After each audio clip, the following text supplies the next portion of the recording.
No. Oh. Not working.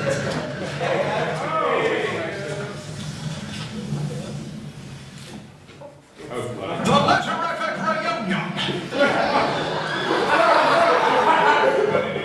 Lovely to be back. It's finally here! Hey!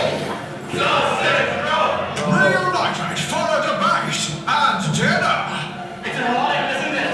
Tonight, alumni, you choose your debate winners. It's time!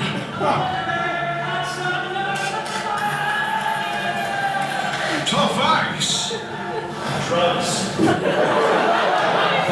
the debating.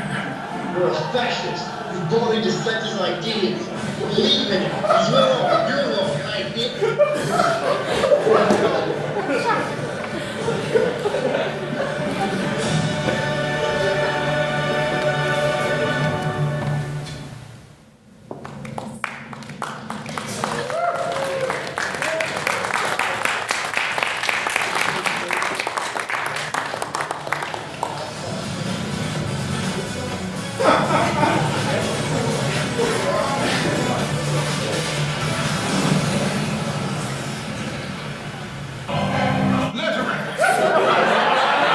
This is the Literific alumni debate. No barracking. Tonight, you decide the winners of the debate. Now, please welcome the president, Dermot Hamill.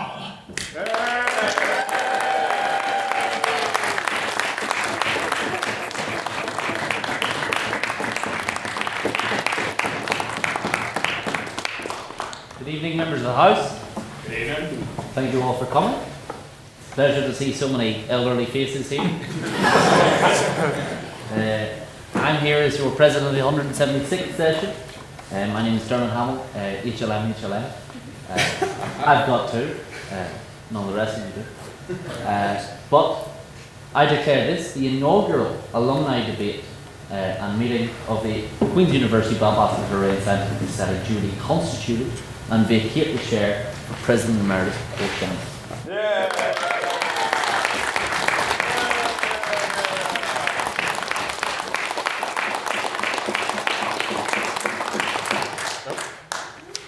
Resign. I've heard that from you before. Good evening, everyone. President Hamill, sir, past presidents, members of this august society, and honoured guests. I am delighted and privileged to take the chair for this very special event, the Literific's Dobrand's Bicentennial, which I'm reliably informed is 175th anniversary. It is truly remarkable to see here so many people who have contributed so much to the society as engaged members, passionate speakers, diligent council members, and dynamic presidents. Indeed, given events of the last week in Rome, I'm reminded that there are other bodies that choose their leaders in obtuse and protracted manners. It leads me to wish to shout from the balcony, not habeas papem, but habemus presides. Seriously, the Literary and Scientific Society and its successor / predecessor, the Debating and Moving Society, have been part of my life for almost half of my existence, if you can possibly believe it. Since you were 10. Quite right. Thank you, brothers. And the same goes for this esteemed university. Of course, tonight's motion, this House believes Queen's prepared us for life after university, is a fitting motion for the evening. Though that all of us were willing to set foot on Queen's soil again possibly tells us about how we feel from the get-go. Here, here. Shame. So, without further ado, I'm going to say that it's a great, great honour to share this debate. I welcome you all here this evening.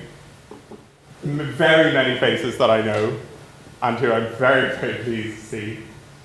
And I think that on that note, we shall move on to private members' business.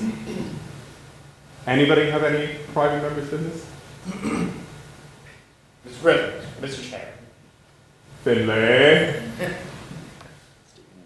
In time-honored fashion, I would ask the Chair pro tempore what he had for breakfast.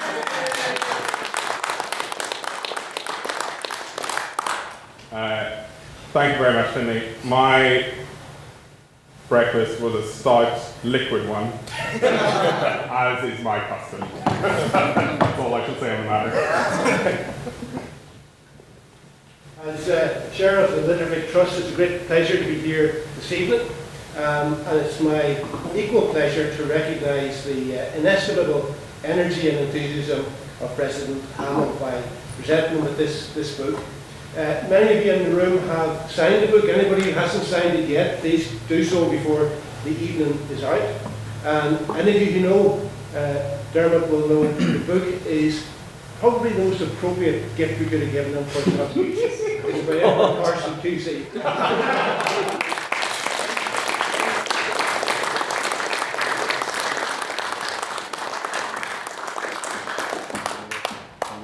Some light bedtime reading. Any other pieces of private members' business? May I please ask the eternal leader, given that we're all here, who his favourite president after him was? Well, you know. On that, Mr. President, Yes, President Hamill. I had Theresa May. You did have Theresa May. It's which, you know,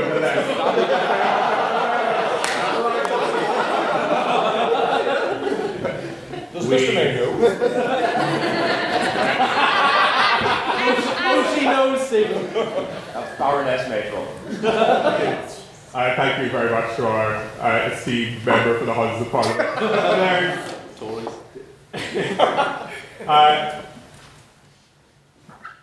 Well, I think the most important thing is to recognise all those people who deserved to be president but never were.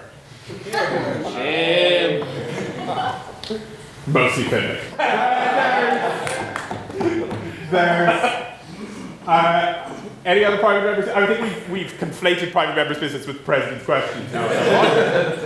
So if anybody has any of either, and by the way, we move on to president's questions formally. President's questions to be directed at any current or former president of the Literific Society. Yes, since President Hamill needed to stroke his ego and say that he had 2 HLMs, how'd you get the second HLM? I believe that's And okay. who'd you do it with? Sexual revolution. I think, as our eternal leader, President Emeritus Shannon raised, that's a question for President's questions. And not to be confused. It is President's question. It's Oh, President's fuck, is this question. President? And On a point of order. Well, listen, I took a trip down to Dublin. I spoke at DCU debates to be in the Mansion House. Did I sleep with their Vice President? That is not for me to say. I certainly hope. Did I walk out with an HLM? Yes, I did. But I think, you know, whether or not I engage in... I think you should probably wrap this up. Whether or not I did so is a matter for people much greater than me to figure out. But you know what? That's why we did Dublin. Any other questions? Ryan? Because you've said that the questions can be directed to any of the presidents in the room, Yes. I'd like to know what each of the presidents in the room had for breakfast this morning. Well, I've already told you mine. Tailte. Toast. Dermot. Wine. As always, Daniel. Nothing. Who else in the room? Brother. Brothers, Carruthers. Cocoa Pops. Who's here? Bradley. Calvin. Black. Calvin. Ben. You're just going to have to shout out the stage because I can't see all you. Tara. Happy man.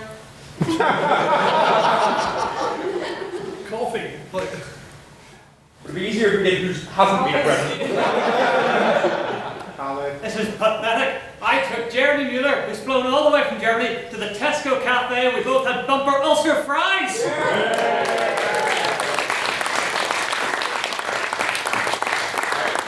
I think bumper Ulster fries is an excellent way to go with this. Any other questions for the president's plural? Given that we have the presidents, or a large number of them in one place, is each president willing to condemn the French? Yeah. You see, the thing is, old chap, you put me in a rather tricky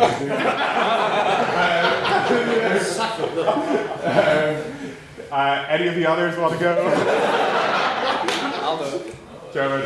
I will absolutely, resolutely condemn the French. Anybody else? Très bon. Thank you, Carruthers. Could propose a motion to condemn. I will second. I'll second that. What second does that have to take? The motion before the House that this House condemns the French. Will all those in favour say aye? Aye. All those opposed, nay? Nay. Cheer. The ayes have it. This House condemns French. It's in a 5 minute thing, that one remember.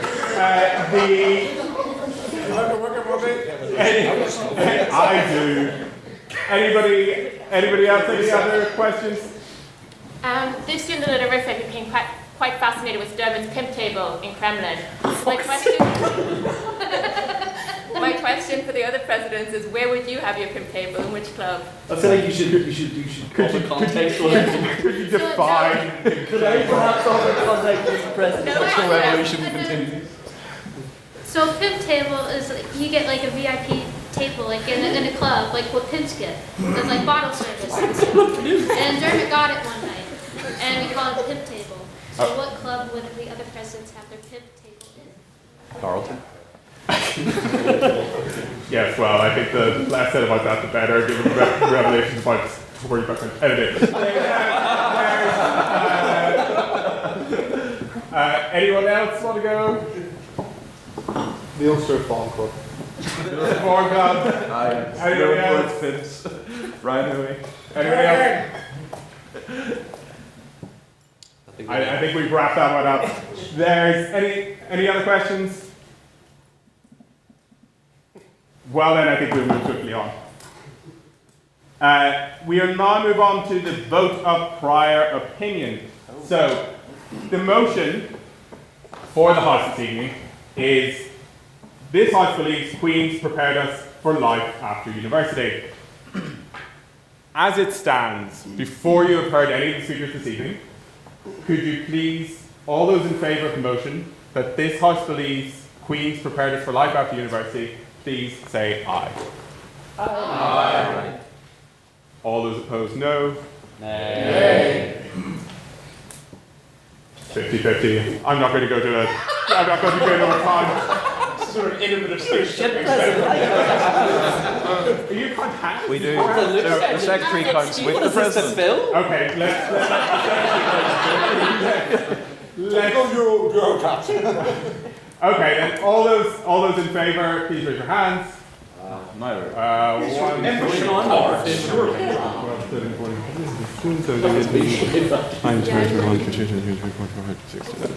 have roughly 27.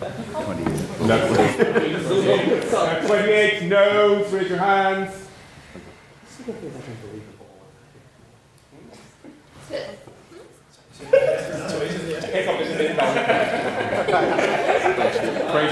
We have 28 in the affirmative and 22 to the negative abstentions. Liberals. 1, 2, 3, 4, 5. Okay. 7? 28, 22, 7? Yes. Okay. So, in the vote of prior opinion, we have ayes 28, noes 22, and abstentions 7. We will then now move on to the rules of the debate. Most of you know the rules of Literific debate very well, I imagine. 7-minute speeches. First and last minute is protected time, which will be signified by the bell. No barracking is allowed. If you need to leave the room, please do so quietly in between speeches. No swearing. Anyone who swears owes the house a bottle of port. God, I'm so glad I put that rule in. My God, so cheap. Take that rule out. Yeah. No. Yeah. No, because as the current president, you owe me a bottle of port if he swears. Absolutely, we cannot take that route. I'm not allowing this to continue.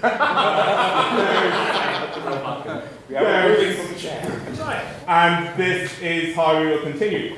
And so, the motion for the House, once again, is this House believes Queen's preparedness for life after university. I now call on the first proposition, Finlay.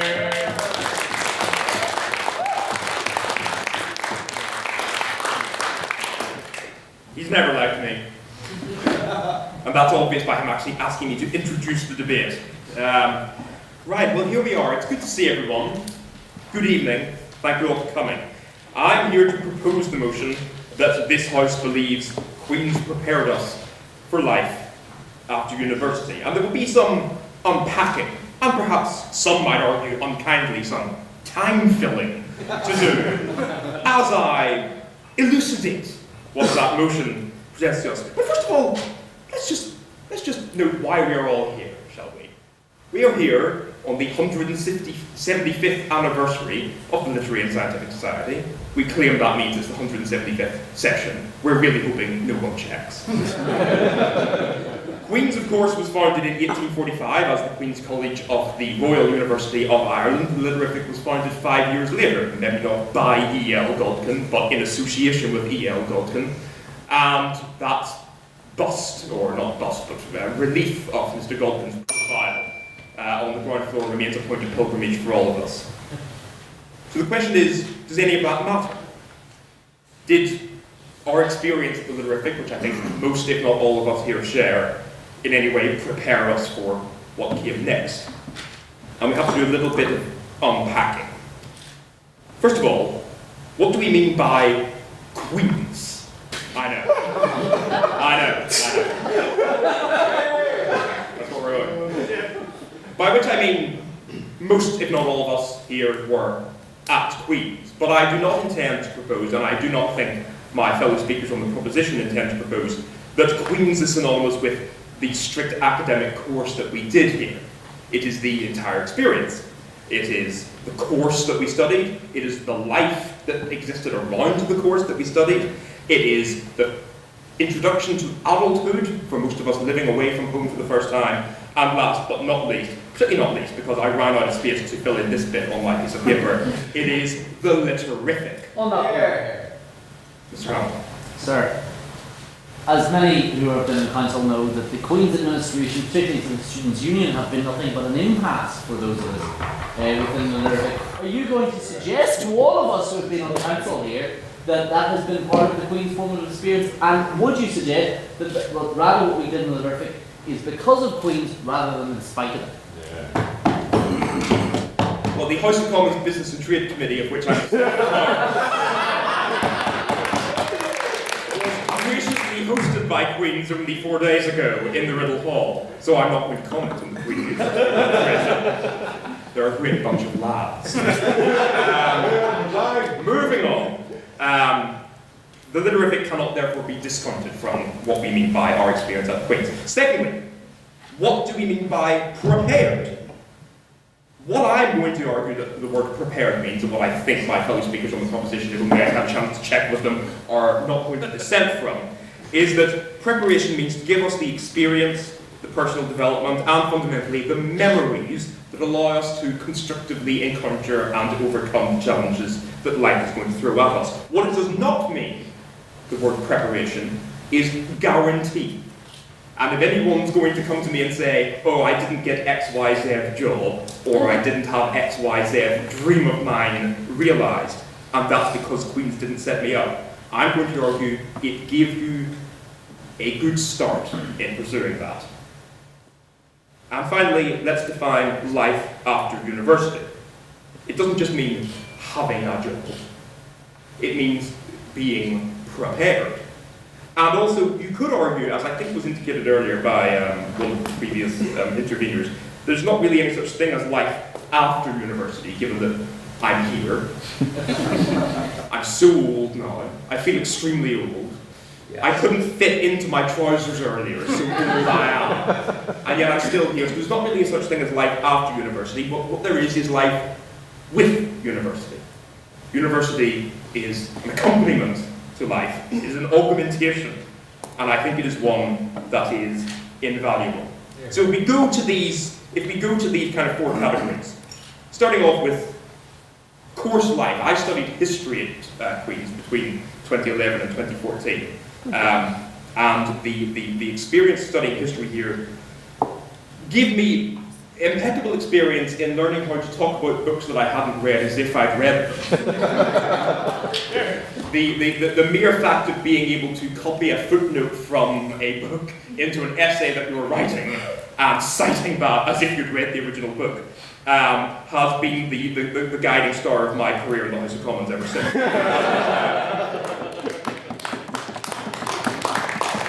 Being able to write sarcastically is something that I've written here. It's something I have to admit I don't get much experience of working for Parliament because you have to be very dry and factual with everything. But the essays that I wrote then really give me a sort of love of the English language and a love of twisting words and deploying them in a way to make a rhetorical point that I wouldn't have had otherwise. No, thank you. I'm running out of time. I'm afraid. The course life, well, that pretty much prepared me for doing stuff at the very last minute.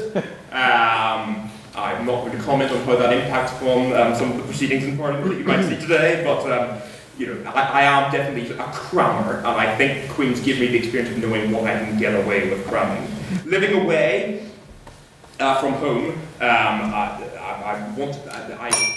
remember I lived in 20 Landseer Street with some individuals who are represented here today. I didn't know until I lived in Landseer Street, as President Emeritus Cllr will attest, that when you fry a packet of mints, you are meant to take the little bit of paper underneath the mint.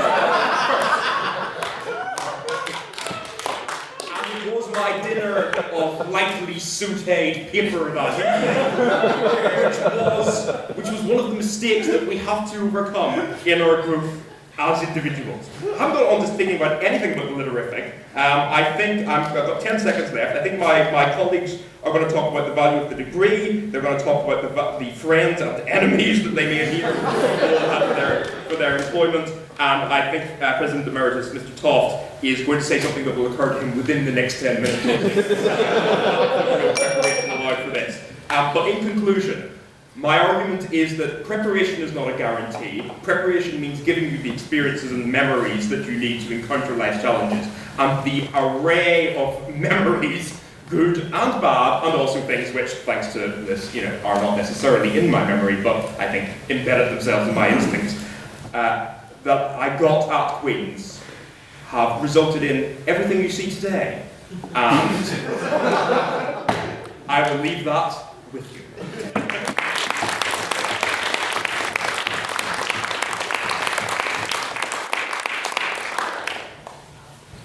Thank you very much, Mr. Finlay. I'm also reminded of that house on Landseer Street and how some of us very nearly never recovered from some of Adam Kidd's particular comments.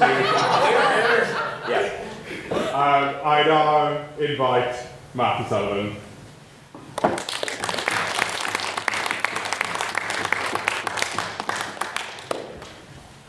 Okay, here we go. So, members of the House, it has been a while. The proposition tonight has given us some interesting ones. And if I can read my own handwriting, then I'll be able to discuss them. Yes, I've got them here. So, their central point so far is essentially that Queen's can prepare you in some way for real life, but that this preparation is not a guarantee for, being prepared for real life. They do some conflation of life sort of around university as being the university itself. For example, they talk about you live in a house with your friends, as if this is something that the university did to prepare you for life, rather than something that you were forced to do because you couldn't afford to stay in like anywhere else. And then they talk further about how the university gives you experiences, which I'm actually going to discuss. How the university gives you experiences, you know, that are fun, but are not the experience that you need to actually exist in the real world post-university. My two main points here are going to be on the differences between the actual things you do in industry versus university. And then in the differences between like how you're treated, you know, in terms of fairness in university versus industry. And just because it's a special occasion, I will be taking every single point of information. So firstly, let's talk about the differences between work in industry and the theory that you learn in class. I'm going to be giving examples from my own field, which is software engineering, but I think most people are going to find the things I'm talking about ring pretty true in their own fields as well. When I was in my first and second years of university, I learned the basics of software development. How to write code, what a computer does inside of the computer, you know, writing little programs in a group project, that kind of thing. And then I did a year-long internship, and I found out that I just did not know how to do my job, like at all. I knew nothing. And I'm not going to bore you with like the specifics of like the things you do in software engineering or the tools you have to use, but suffice to say that they just didn't teach us about. On that point. Sure, go ahead. Could that not just be construed though as a problem with that particular course and its lecture rather than the institution of Queen's itself? So, yeah, I take that point. I think that while, yeah, my specific course had this problem, I think you'll find that most courses are going to have this problem, and I'll get on to why this is a general issue rather than just specific to my course. For example, even like basic theoretical stuff, like for me, things like how a program scales up to 1 user versus 1,000 users versus like 1 billion users. This is basic stuff. This is stuff that like to get any entry-level job in my field, you just have to know. And they just did not teach us this. And why not? Like, what is the reason for this? Because they didn't know we'd need it, right? How could they? Queen's doesn't know the specific place you're going to work at. They don't know the field you're going to work in. They don't know the job you're going to do or the company you're going to work with. Yeah, go ahead. Could you clarify in your speech whether your objection is to Queen's or to university in general? Oh, both. So universities in general and Queen's in particular. I believe I saw another point from over there somewhere. I disagree on that as a whole. I think in cybersecurity, Goss at Queen's, I know, was very kind of tightly produced with industry and, you know, people employing from the course. So I do think that's exclusive across all courses. I see. So there was no question. Thank you.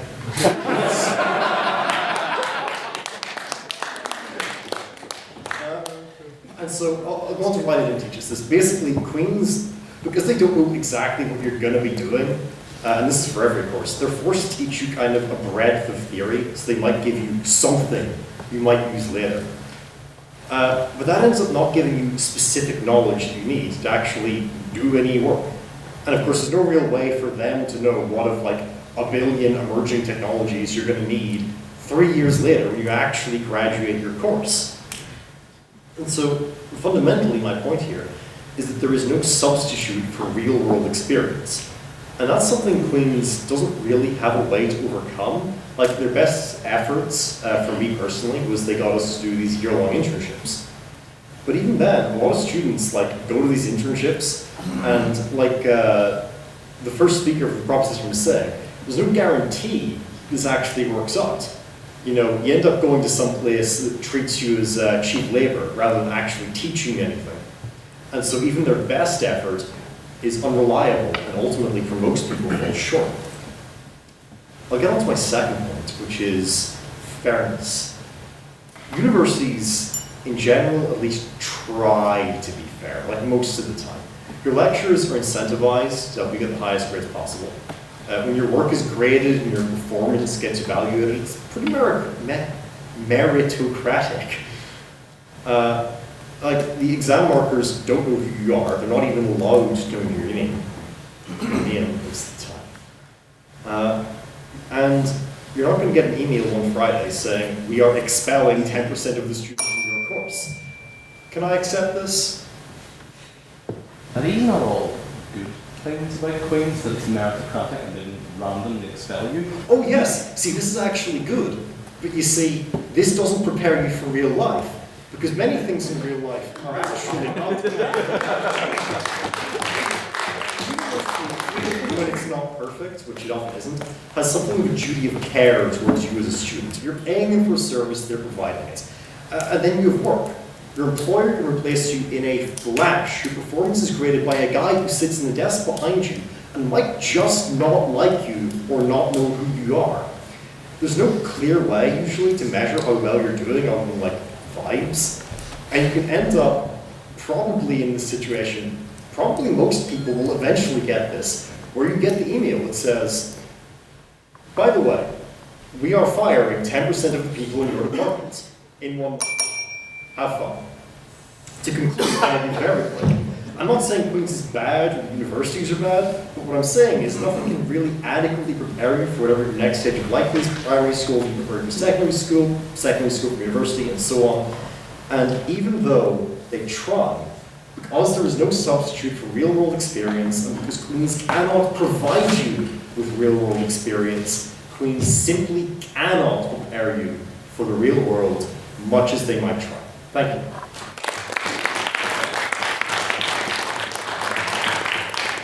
Thank you very much, Matthew. We move on to the second speaker for the proposition, and that is Rebecca McMinn.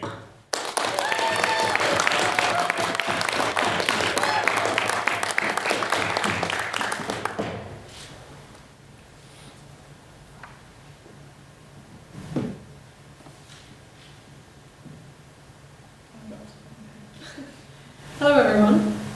For those who don't know me, or have tried very hard to forget, my name was Rebecca and I was here in 2017 and I graduated in 2020, which was 5 years ago now. So I have some thoughts about life after university. And I'm here to argue in support of the motion this House believes Queen's prepared us for life after uni.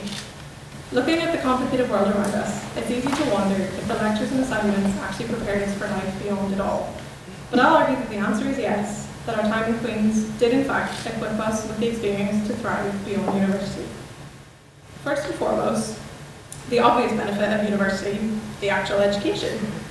No matter what you studied, your degree will have taught you academic skills which will stand you in good stead going forward. Whatever your degree is in, it will have taught you to think critically, to analyse complex ideas, and how to communicate your own ideas effectively. In any field of study, you will have written papers and developed research skills. You will have given a presentation developing communication and leadership skills. And in life after university, in the workplace, these skills are really valuable. Problem solving, decision making, and the ability to evaluate information are skills needed in almost any career, which our time at Queen's did prepare us for. Even if, like me, you studied a less than traditionally employable degree, the academic rigor of your course will have taught you how to approach problems methodically, how to find solutions, and these academic skills directly prepare us for life beyond university. Secondly, our time at Queen's prepared us for life after uni by exposing us to a broad range of perspectives and a diversity of thought and experience.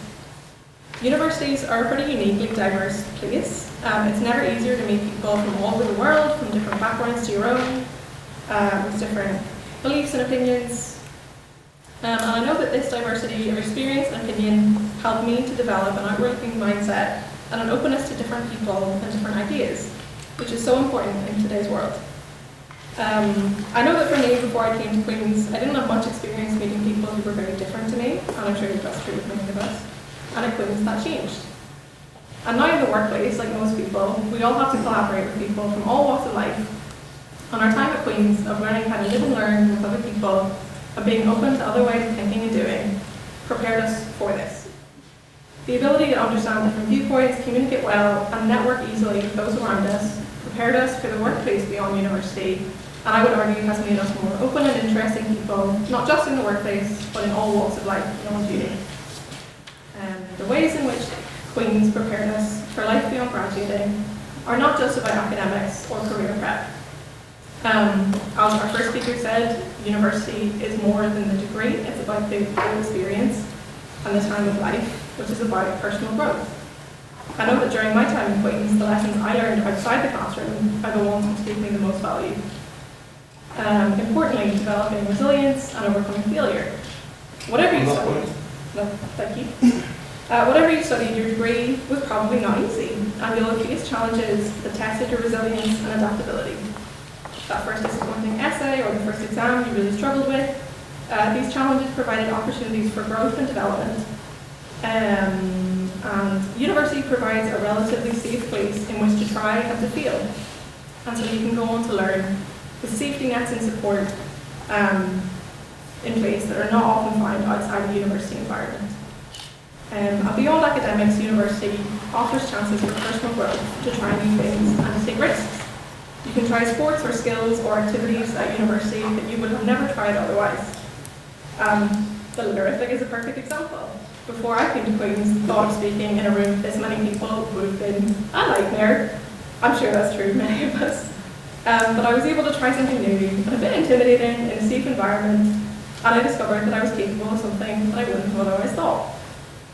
Most graduates will have a similar experience of trying something new, of learning something about themselves, and overcoming a challenge, be that academic or extracurricular, or bits of paper in the mince in the pan, that they wouldn't have been exposed to had they not had the university experience. Learning how to find something difficult and to persevere anyway, these are valuable experiences which prepare us for life after university in the real world. So to summarise, our time at Queen's prepared us for life after university in multiple ways. Academic preparation, career skills and personal growth, all of which were valuable in preparing us for life beyond university. Thank you everyone, this was really fun to have a little go at. I urge you to side with the proposition. Thank you.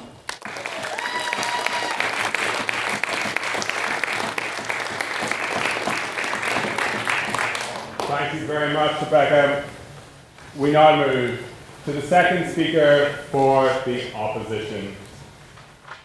A man whose electoral prospects need no introduction. Councillor Dr. Stephen Goss.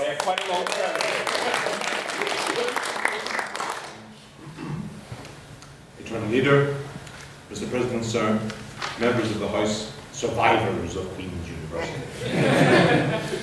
I feel I'm particularly well placed to speak on this motion. Not only did I spend 7 years at Queen's as a student, good God, right, but a subsequent 6 years on staff here at the university. It is therefore with a certain authority that I rise to oppose the motion, and oppose it I do. For as much as I enjoyed my time here, and as Mr. Finlay has mentioned, the halcyon days of my Literific years in particular, they in no way prepared me for the dark, cold reality of the world outside this venerable institution. If the House might indulge me with my own pitiful tale,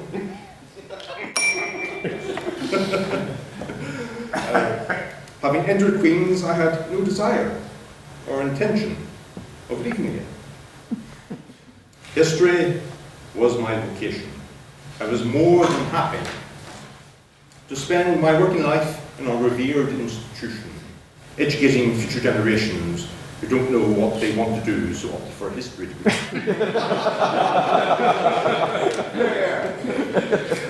I obtained my doctorate, was a tutor, a lecturer, and rose to become a module convener. All was going well. Then a new Chancellor, Patrick Johnson, struck. Having risen to become head of medicine, teeth, and other sciencey things, once in power he took an axe to the arts and humanities of Queen's, declaring, and I quote, "Society does not need a 21-year-old who is a 6th century historian." As a result, I and countless others were cast out. On that point, yes, he did take that axe to you, but here you stand today, Councillor Goss. So is it possible, Councillor, that he pushed the little bird out of the nest and the bird flew to become the type of smoking gentleman I see before me right now? Well, you suggest that's some sort of positive. I'm going on to explain why that is a negative.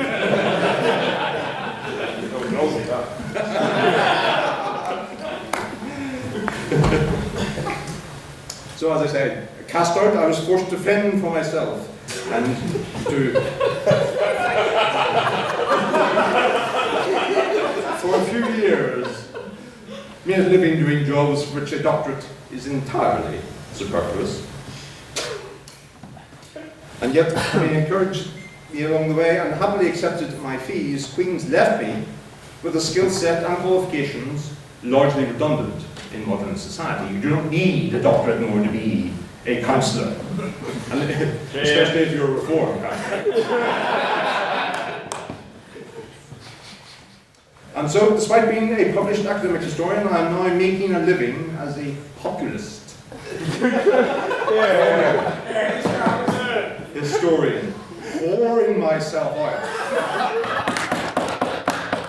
as a speaker at various historical societies, to libraries, to museums, to women's institutes. Though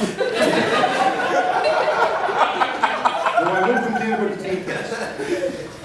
On that point, this all seems very self-inflicted.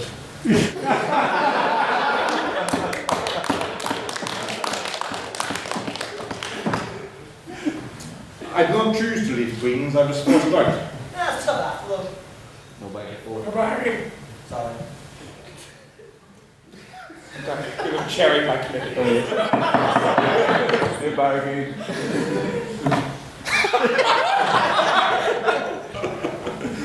What is more, and to refer to a point that was already made by the physician, in order to supplement my living, I have been reduced to an ignominy that no sensible, self-respecting graduate of Queen's should be subjected. I have stood for and was elected to local government.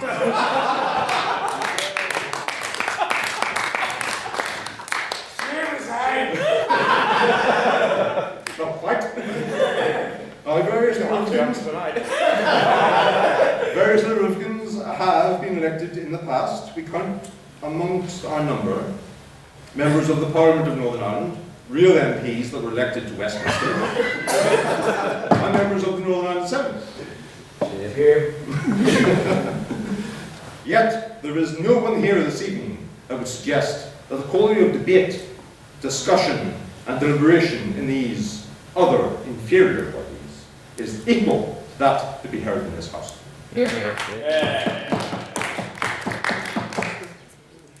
Given that Queen's suppressed our illustrious society for several decades, it has, as a result, not only reduced the standard of debate in Westminster, Leinster House and Stormont, but in any legislative body any of us may find ourselves from time to time. By its actions, Queen's is not only not preparing us for our lives hereafter, but diminishing the quality of legislative debate in these islands. And Lord knows it is low enough already.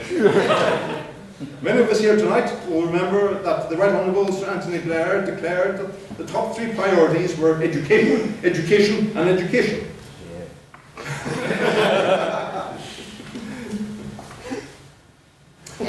Nonetheless, that is what the previous Labour government had pursued, because they were seeking to find 50% of school leavers going to university.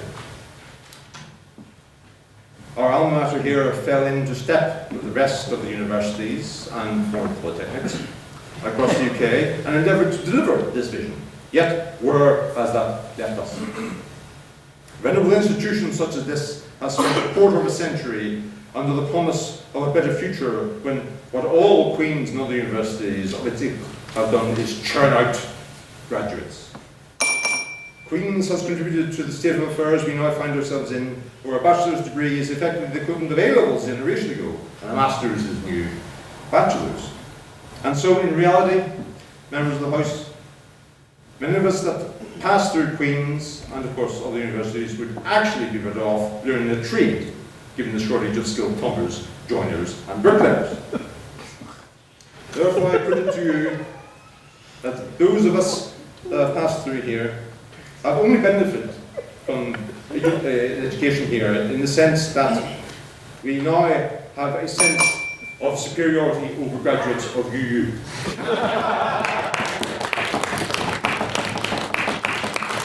I therefore urge members to reject this motion.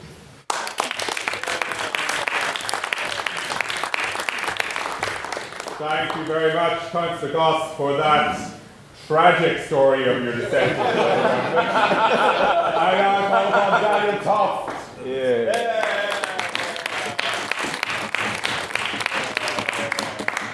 Ladies and gentlemen, I want to build on that sense of superiority that we have of graduates of UU, and despite being a point from the opposition, I think one very important act. But first, in an order of importance, Mr. President Emeritus, Eternal Leader and Chair, Mr. Secretary, my Lord, members of the Board of Trustees, Mr. President-elect, members of the proposition, members of the House, and members of the opposition.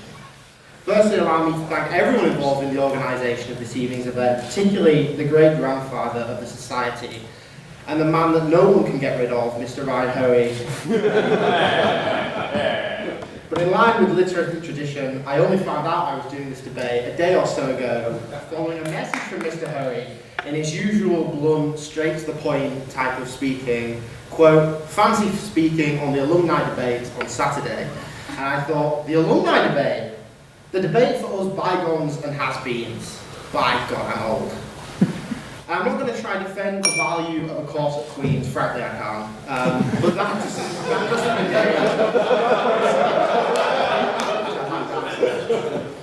But that doesn't negate from the values of the experience. My colleagues have already outlined much of the substance of the values of Queen's. But if you want a university education in Northern Ireland, you've got two options. A glorious institution, which this evening you're all pleased to be sat within, and the crayon-wielding, communist, socialists, and other sort of just crap at Ulster. Although leading university, there is only one obvious choice. But I just want to pinpoint some opposition hypocrisy that maybe no one else has noticed, but I think is central to the debate before us this evening. Let's all cast our mind back a year and a half. Some of you won't know what I'm referring to, so please do bear with me. Our president, Mr. Dermot Hamill, was a student at the typical rival of this glorious institution, Ulster University. On that point, sir. No. But ladies and gentlemen, within a year, within just 1 year, he jumped ship. But before that, after a year before he was at Ulster, he did a year here at Queen's. And he was seduced by the university's beauty, the university's legacy, and the glorious debating style of the university's best, oldest, and most prestigious student society. The promise of chaos at a certain debating society. He made a mistake, and he left for what he believed was greener pastures in Ulster. He did a year at Queen's, he did a year at Ulster. But like any man with a shred of sense and access to UCAS, he corrected his mistake swiftly, and he returned. And now, ladies and gentlemen, I want you to just look and see the side of the debate he is sitting on this evening, the opposition. He has the cheek to sit with the opposition. On that point, sir. An attempt to bring shame to the institution that has done so much. Don't listen to a word of it, my friends. Disregard his entire speech when he comes before you, and just remember where you're sat, Stephen. Look, my time at university was characterised by, and is the case for basically everyone, drinking 3 to 4 days a week, attending a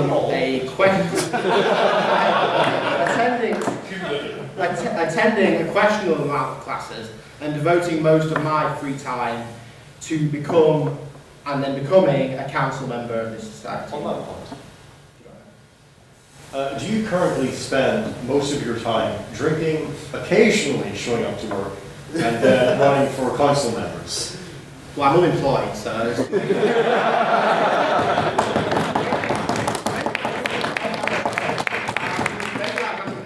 Maybe that doesn't help my stance, but honesty is the policy here. And that's the point though. The Literific is a fundamental part of Queen's, and it cannot be separated from it. On that point, sir. Go ahead.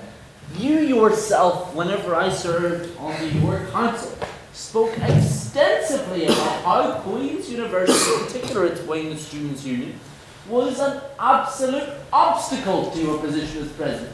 Surely you can recognise that rather than being a supportive aspect, the Queen's University of Belfast was an obstacle to the Queen's University of Belfast at early time of the society. Here. But, Mr. Hamill, that narrative doesn't fit the argument tonight, so I'm not going to it doesn't fit what I'm trying to say here, so I'm not going to go for that one. I would remind you that the SU is run by what should be Ulster students and is largely independent. And if you remember, I did want to bring the Literific into Queen's as a fundamental part of the university rather than just another student society like the Dragon Slayers or something like that. Apologies. I'll make some progress, thank you. But if the Literific has contributed to your future, the university has, and we can all name experiences in the Literific that have shaped us. From organising debates and stressing about Bloomberg journalists ahead of the legacy debate to, in my case, dealing with that awful group of people from the SU who wanted nothing more, the independent SU, who wanted nothing more than the society to burn. I remember the first time I debated, my heart was racing and I was beyond nervous. Within a year and a half, I ended up as president and stood at the front of the room every week and took ridiculous president's questions. But that's what the Literific and Queen's did for me. The ability to speak publicly, the boosting confidence, and the removal of my fear of public speaking. It was a big step. And that, quite frankly, has set me up for the future. My time at university was quite literally an education in skipping classes, an education in avoiding being cooed by Dermot, and an education in quickly realising you're the new kid from England, akin to something off Dairy Girls, I'm told, and joining a place where literally everyone knows everyone else. I learnt next to nothing in the classes, I'll admit it, I'll be honest. In the classes I paid £9, yes, 9, not £4, a year to attend, probably my fault, but the experience I gained here was so worth it. The contacts, friends, life experience that comes both naturally as you navigate this kind of place, but also manufactured through the course structure. I can't cook, apologies, 2 seconds, I can't cook at all, I can't even boil an egg. I lived off Tesco ready meals for 3 years, I can't tell you a single reading from my time at Queen's. My dissertation that I slaved over was outdated 48 hours after submission. I'm unemployed, but I can organise a lit talk, I can ask the President what he had for breakfast, and I can, crucially tonight, shout shame at opposition speakers at any point possible. And for me, that's good enough. So, ladies and gentlemen, thank you Queens, and more importantly, thank you Literific. We are all certainly ready for the future, probably.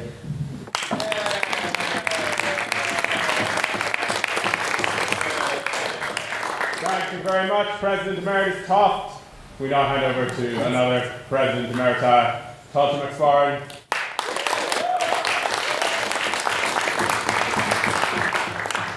Good evening, members of the House. Every day, I thank God I have an English degree. Because my English degree prepares me for every possible scenario in life. For example, this morning when I woke up, I was a giant beetle. And I'm not talking John, Paul, George, or Ringo. I mean, I had 6 legs, 2 wings, beady eyes, and I lay in bed, trapped, flailing on my back, and for a second I panicked, thinking, why am I a giant beetle? But soon all my fears were eradicated as I remembered that in class we read a short story that was just like this. For every unpredictable event that could crop up in my life, there's a book to prepare me for it. World War III breaks out, I'll just read War and Peace. AI eventually takes over. Asimov has some great stuff on that. And even this debate tonight, I thought to myself, how are you meant to define life after university? Because what is life? Is it just the opposite to death? Am I really alive if I'm not living? What about eternal life? When does life start? Do all living creatures experience life as we know it? Like the fish cakes you're going to have for dinner later. They were alive and Queens did prepare them in a way. But it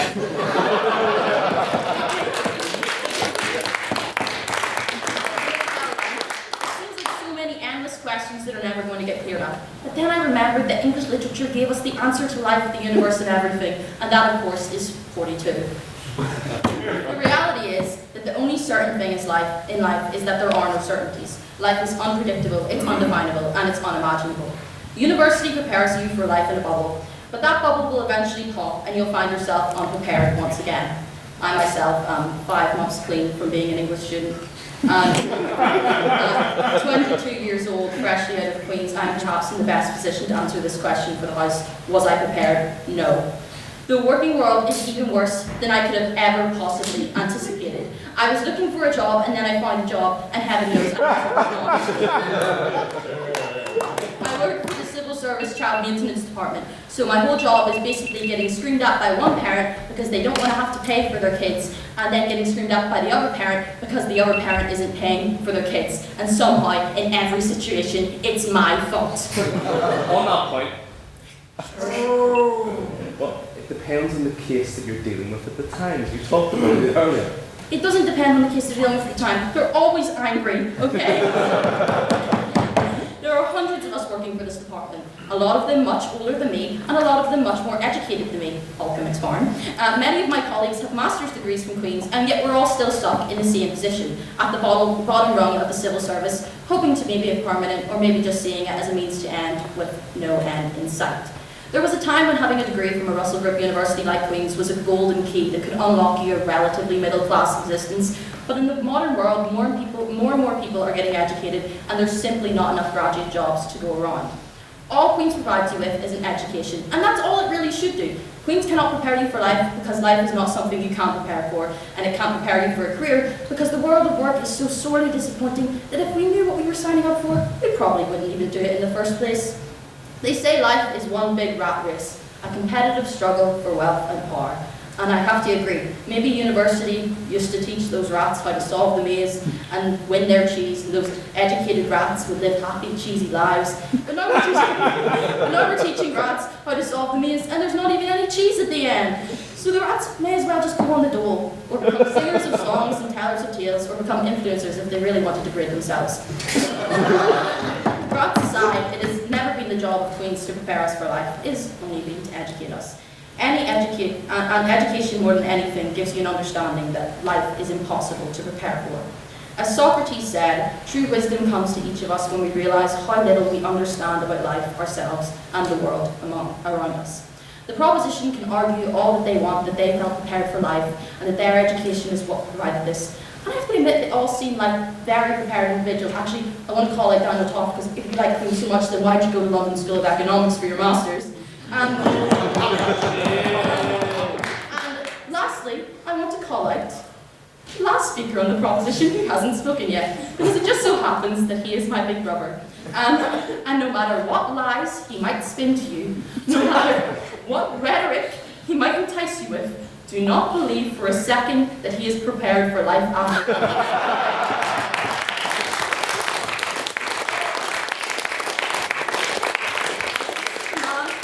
America last year and decided to walk 3 miles back to his hotel during a severe storm. On that point, I don't think I will. Dorothy said we're not in Kansas anymore. Well, Olcan, we're not in Queens anymore. This is the man who has a master's in law, and yet the amount of fake news articles he has sent our family group chat.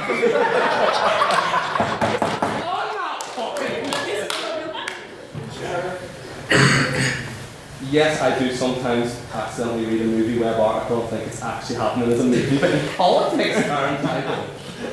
Olcan, I love you very much, but as your little sister, I have the right to torture you and say you're really, really, really not prepared for it. And I think the fact that we're having this debate at an alumni event is very important, because for the vast majority of us, the bubble that university life put us in has popped. And we came across circumstances and events in our lives that no amount of education could have prepared us for. Maybe it's having children for the older people in the crowd.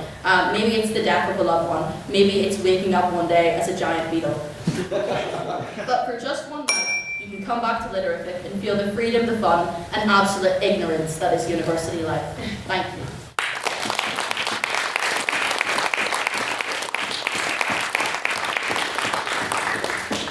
Thank you very much, Dr. McSparron. I now come with a sense, following that, of, quite frankly, grim inevitability to our fourth speaker for the conversation, Dr. McSparron.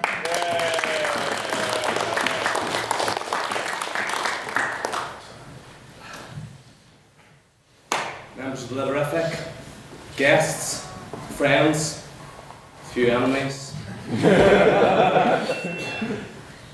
I went to university and I enjoyed my time at university, and I truly do believe it prepared me, despite some scandalous lies that have been given by the opposition, for life after university. There's a lot of passion, there's a lot of emotion, and there's a lot of personal circumstances which are being utilised in the opposition. But I actually think we need to set a goalpost for what is preparation for life after university. I'm going to ask for a bit of audience participation. Could people please raise their hands who are either in full-time employment or are doing a postgraduate degree and looking around the room possibly retired? Could you please raise your hand if you're in all in? So virtually everyone in the room is in that boat. Now, if we were not in a university Queen's crowd, we would not see that many hands raised On that point. right now. Yes. I'm full-time employed as a bartender. Are you going to suggest that if I brought You're one a of my student still, colleagues up Dermot. here, You're not out of university. I dropped out. And also, I'm nearly empty.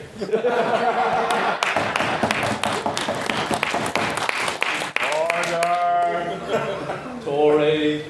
I'm going to ask again. I want people to raise their hands in the audience who owns a home or would aspire to own a home within the next 5 years. On that point. No. Well, that wasn't quite as good as I thought it was going to be. Okay, but still. Look, the wider... Mr. McSparron, please speaking rather than addressing questions to the House. That would be very true. Look, the wider point that I'm trying to make is this here, is there's a social contract whenever you go to university, and that contract is this. You go to college, you complete a certain set of tasks in a certain period of time, show that you do them to a certain level of quality, you go to an employer and they hire you for a job. That is it. People can go and say that Queen's had more to prep you for than that, or they didn't prep you for that, but everyone and their mother who actually goes to university knows that is why they are going to university. I would furthermore say that if you look at the wider room around us, the jobs that those people have got are, as a general rule, pretty decent, and they would not have got those had they not had their degree. On that point, No, I shall not take those points. You will see that there are a variety of different jobs. Chloe here works for the Alliance Party. Mr. McSparron. Order! Kyle works for the Human Rights Commission. Tia works, bless his wee soul, wherever he may be, for PwC. Mr. McSparron, your speech cannot take the form of bullying members of the Which is leading me to my next point. I made friends in Queen's, and I've mentioned some of them there now. I had a great time. I had cherished times. I made many friends and Luke Combs in one time Queen's, and I'm very and I made those friends, and I've made friends outside of Queen's in a variety of odd jobs that I've done. And I'll tell you what those people do. They work in retail, they work in food services, they work in bars. And that is because we have provided a set of skills which gives you the ability to get a decent office job, and from there you can go and own a property, have a family. Whenever you're in your 40s, you'll have your procedure. They'll not call it an operation, but it'll be a procedure. You'll have that there, and whenever you're in your 80s, you will peacefully pass away one evening. And that is what the purpose of university and Queen's University itself is. Yes, Dermot. Olcan, you spent last year working for Musgrave Marketplace in their warehouse. How dare you shoot down on retail workers when you have 2 more degrees than I I earn more money. And that is where I met those people. I found out how difficult life is for people after university and people who didn't go to university. But I can now say that of those people I work with, of those people I work with in Musgrave, I know that an awful lot of them are not going to have the opportunities that I have because I do have a degree. And I realised at that moment that yes, Queen's is not perfect. Yes, it is not brilliant. But at the end of the day, Queen's did give me that opportunity and I have to simply seize it and go forward. But I also, whilst I was working for Musgrave, I was also working for Queen's at that time. I was one of their workers, and I will be blunt. Queen's exploited me for cheap pay. They exploited me. I now run a film production company called Coins and Serpent Productions Limited. And if ever there was a company and if ever there was a company which sounded like a really reasonably priced film company you should hire, then it's Coins and Serpent Productions. But Queen's exploited me, and I learned through that exploitation that I can get interns and people who work for cheap. No. And I tell those interns, yes, you'll get a job one day. Like Queen's promised so many people, they will get things one day. So I learned a valuable skill from Queen's in that I learned how to exploit others.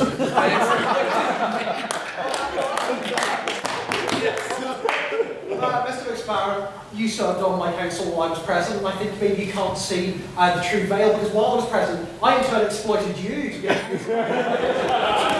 that far ahead.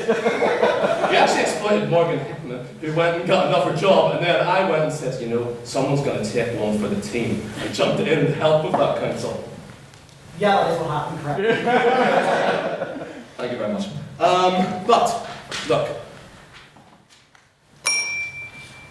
But look, I understand people hate Queen's, and look, I get that they have feelings about it and they think it didn't prepare them, and naturally a group of former autistic students who hate it all so much would come back here would obviously love it so much that they would go and speak. But my wider point, and the point that has really been lost in this speech, which I have definitely put much prep time and effort into, is that Queen's did leave us adequately prepared for the future, because at the end of the day, no matter how bad your life gets, no matter how much you mess up, no matter how much you go back to a Literific debate, you can always say, as a graduate of Queen's, I did not attend Ulster University. And in my opinion, that is better prep for the future than anything else. Thank you, and it's an honor speaking.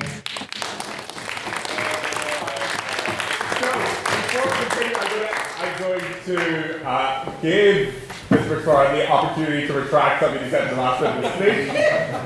Any chance, Olcan? Which bit do you want me to retract? We'll move on. I said before the last speech that there was a sense of grim inevitability. Seeing the frankly demonic glint in Dermot's eye, football. I move on with some trepidation. Our current president, Mr. Hamill.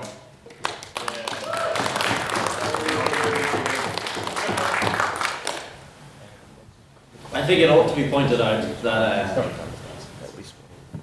our dear Olcan is a former retail worker alongside me who Olcan has 2 more degrees than me. I have 0 degrees because what am I?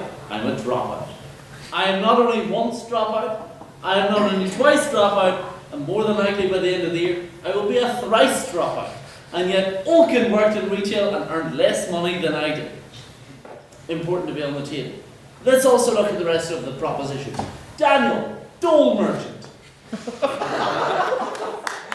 He similarly earns less than I do, and I don't have a degree. I haven't met you yet, so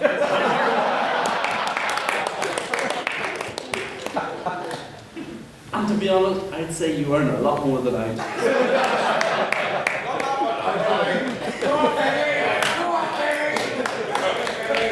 Congratulations, Mr. Finlay. You earn more than a 21-year-old. On that point, sir. This debate has been filled with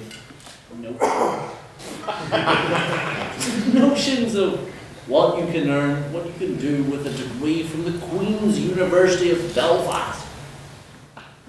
whenever pointed out by myself to President Emeritus Toft about the fact that yes, you were all bastards, he knocked it down. Language. Sorry. Yes, you were all horrible. He knocked it down because it didn't suit his narrative. Because the narrative of the proposition tonight, ladies and gentlemen, boys and girls, is that you come to Queen's University, you come along, you join the Literific, you spend far more money than you can afford to on a suit, you end up at some kind of event, you wear a tux. I didn't, I dressed like a Cuban drug dealer. And then next thing you know, you've got a nice job in the House of Commons, in a nice law firm, in Musgrave Marketplace. But that's not I'll not quit them. I don't No, want thank you. No one wants to hear you, Mr. RCLP. Because if Queen's University really prepared you for life, then all of us would be standing here with the sense that Olcan doesn't have to not run for the SDLP in West Belfast. But of course I'm not going to spend my whole time attacking the proposition. That would be cheap. And if there's one thing that's the difference between me and my suit, I'm not cheap. Queen's is a university that I have not graduated from. It is a university I will probably not graduate because after 3 first years, student finance will not pay for another first year, no matter how many emails I send. But what ought to be remembered here is that Queen's is an interesting institution. It's an important institution. But it is not really a university. What Queen's is... On that point, no, thank you. Queen's is a public relations firm. Queen's spends its money inviting dignitaries. Yeah, we have to. Whether it's Hillary Clinton, the butcher of Benghazi, whether it's... also, I've always wanted to be able to pint, so I should have before we can. Whether it's Senator Mitchell, who has not been on the Epstein list. Queen's is a public relations firm. It hosts big events. It spends very little time on student experience and is much more interested in photos and in articles for Belfast Live. You see, what Queen's does is it tells all of us we're going to be a university. We're going to give you the best student experience we can. The next thing you know, you're stood there paying £4,500 of your dear money. I'm now £23,000 of debt, and I've got nothing to show for it. They tell you that's what we're going to do. And the next thing you know, you're stood at a conference, no thank you, John. You're stood at a conference, shaking hands with war criminal number 4. And that's it. That's all you get. The quality of education is dropping. The rankings and the leaderboards are dropping. Everything you get from this university is dropping. Queen's is Queen's is a public relations firm. It is not a university.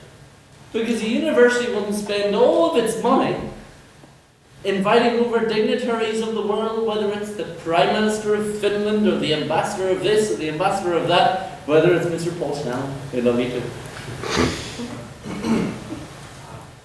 Queen's is fundamentally a PR firm because the quality of education is not there anymore. The Russell Group universities of the past are dead.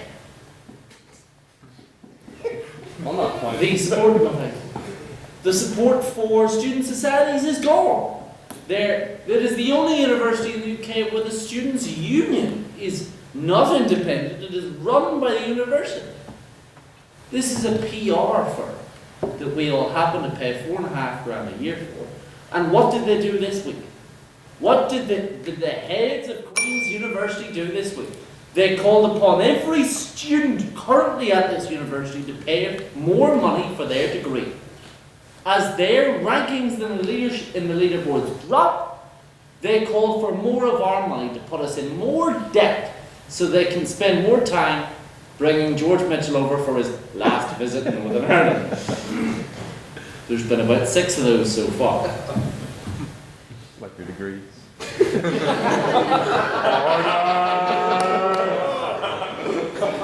The proposition will tell you about the successes that Queens have, whether it's listing Hillary Clinton and Bill Clinton as their alumni, despite the fact they've never done a class here. They will tell you of how important it is to be a member of the Queen's family. I recently found out that if you're a placement student here at Queen's University, you pay £1,000 to be a member of the Queen's family. That's what you get from your degree. Queen's, listen, I spent a long time doing that, Bill. I had 7 months. Queen's will tell you how wonderful your degree is. You will go to the world of work, you will go to a London law firm and will say you didn't come from Oxford or Cambridge. The members of the proposition will tell you how wonderful it is. That is why Daniel ran to LSE. That is why Olcan ran to the SDLP. That is why Jonathan ran to the HOC. And Rebecca, I can't come up with any ranks for you. This is a university which does nothing but exploit us. It has no interest in our student experience. It is a university that has no interest in pushing you. It is a university that has no interest in mental health support. It is a university that has no interest in pursuing your career. It is a university that is exactly, fundamentally based off public relations. Give me a second, Paul. It is a university that exists nothing more than as a firm to build up more events so that Ian Greer can meet more celebrities. So, thank you very much. Vote opposition. And remember that Queen's doesn't give a damn about it.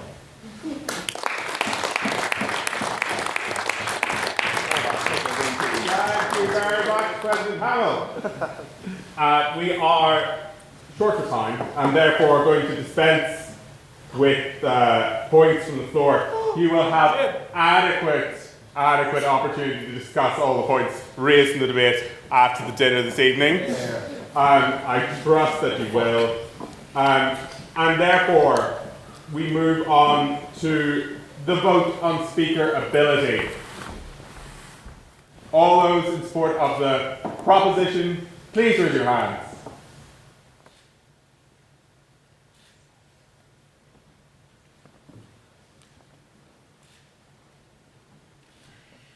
All those in favour of the opposition, please raise your hands.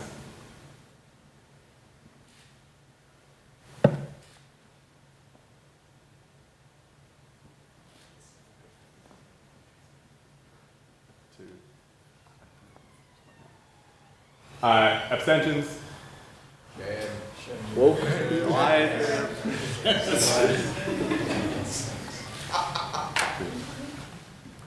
Yeah. On that basis, the vote on speaker ability goes to the opposition.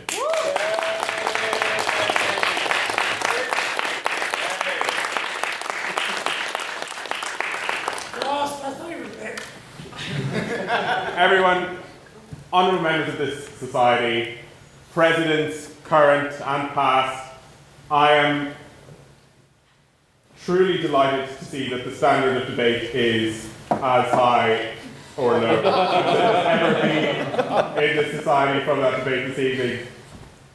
I believe that on that point we have truly discovered that there is actually no way in which Queen's has prepared any of us for life. That's certainly the opinion of this House. And on that point, I believe that we are now adjourning for the evening. President Hamill, do you want to tell us what comes next? Well, up next is dinner. I can't remember the menu. I probably should have known it. So yes, we will all be moving to the Great Hall for dinner. I don't know why I'm buttoning my jacket. I don't have a tie. We're all going to the Great Hall for dinner. If anyone doesn't know how to get there, go down the stairs, go out the door and turn right. Anyone that's a member of the Literific should know where it is. We probably held some kind of debate in the time there. Thank you very much. Thank you, Mr. President Emeritus Shannon.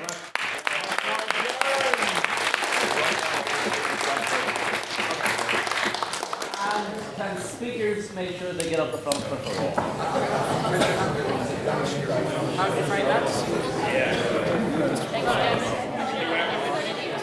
Our cultural.